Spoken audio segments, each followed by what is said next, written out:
Not only is experience mandatory, imperative to life, but also it's inseparably and intricately connected to the human mind and organism and biology also in one way or another. And experience can not only be considered to be one of the most important, significant, relevant, powerful phenomena or condition that defines both men and women alongside other animals and natural creatures and biological organisms.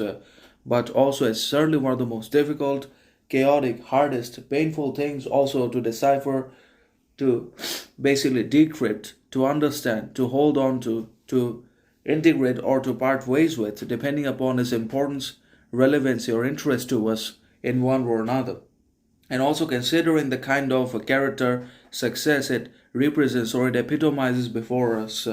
So, definitely, experience in itself is a paradox. Every experience is a confusion, difficulty, necessity, and a contradiction in one or another because it is a relative, it is a separate, and isolation also, which we are not always able to admit to or recognize it that way.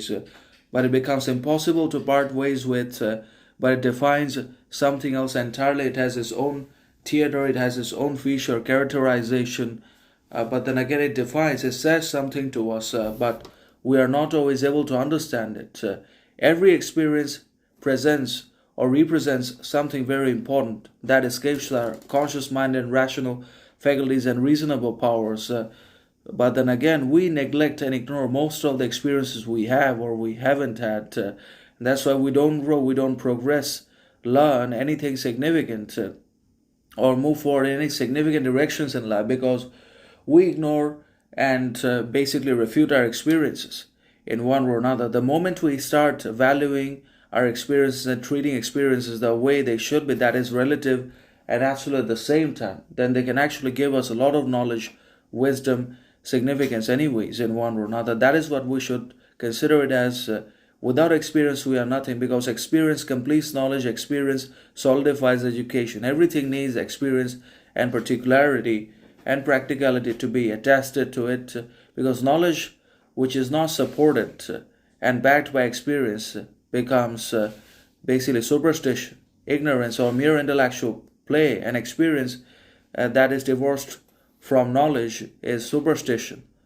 So everything needs other things. Something needs something else entirely to complete itself.